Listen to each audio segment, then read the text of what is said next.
સુરતથી સમાચાર છે। ઓલપાડમાં વહેલી સવારે તોફાની વાવાઝોડું જેવો પવન ફૂંકાયો હતો। મુળદ ગામ નજીક વીજના વાયરોમાં ફોલ્ટ થતા તણખા ઉડ્યા હતા। વાવાઝોડામાં પ્રભુનગર વિસ્તારમાં લગ્ન મંડપ અને ખુરશીઓ ઉડી। 10 થી 20 મિનિટ ચાલેલા તોફાની પવને દહેશત ફેલાવી હતી। લગ્ન પ્રસંગમાં આવેલા મહેમાનો પણ આ જોરદાર પવન જોઈને ગભરાઈ ગયા હતા। અસલ વાવાઝોડા જેવો જ ભયંકર પવન ફૂંકાયો હતો। વધુ જાણકારી સાથે જોડાઈ ગયા છે સંવાદદાતા રાકેશ બ્રહ્મભટ્ટ। રાકેશ, સંભવિત વાવાઝોડાને લઈને અસર સુરતમાં જોવા મળી છે, શું અસર વર્તાઈ?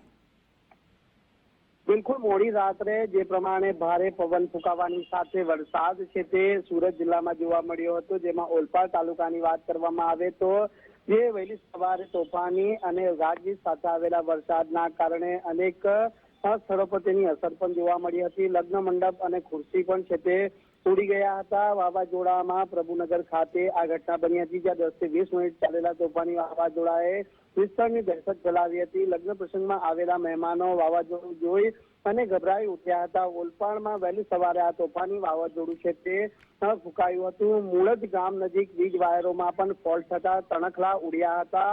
વાવાઝોડાની આ અસર છે તે સીધી છે તે સુરત જિલ્લામાં અલગ અલગ સ્થળો પર જોવા મળી હતી। તો આ સાથે જ સુરતના સરોલી વિસ્તારમાં પણ જે લગ્ન મંડપ તૈયાર કરાયો હતો તે સંપૂર્ણ રીતે ધ્વસ્ત થઈ ગયો હતો। જો કે લગ્ન પ્રસંગ પૂર્ણ થયા બાદ આ ઘટના બનતા સદનસીબે જાનહાનિ ટળી હતી। જી રાકેશ, આભાર આપનો। સુરતના ઓલપાડમાં વહેલી સવારે તોફાની વાવાઝોડા જેવો જ પવન ફૂંકાયો હતો અને વીજ લાઇનમાં તણખલા ઉડતા હોય તેવા દ્રશ્યો પણ સામે આવ્યા છે। મુળદ ગામ નજીકના દ્રશ્યો આપ જોઈ રહ્યા છો। વાવાઝોડામાં પ્રભુનગર વિસ્તારમાં લગ્ન મંડપ ઉડી ગયો હતો, ખુરશીઓ ઉડી ગઈ હતી અને લગભગ 10 થી 20 મિનિટ સુધી આ વાવાઝોડાનો તોફાની પવન ચાલ્યો હતો। જોકે લગ્ન પ્રસંગમાં જે મહેમાનો આવ્યા હતા એ પણ આ ગંભીર પવન જોઈને ગભરાઈ ગયા હતા। સુરતના ઓલપાડમાં તો વહેલી સવારથી તોફાની પવન ફૂંકાઈ રહ્યું છે, જાણે વાવાઝોડું આવીને ટકરાયું હોય તેવો અહેસાસ લોકોને થતો હતો અને આ દ્રશ્યો પણ આપ જોઈ રહ્યા છો। લગભગ સવારે 10 થી 20 મિનિટ સુધી તોફાની પવન ચાલ્યો હતો।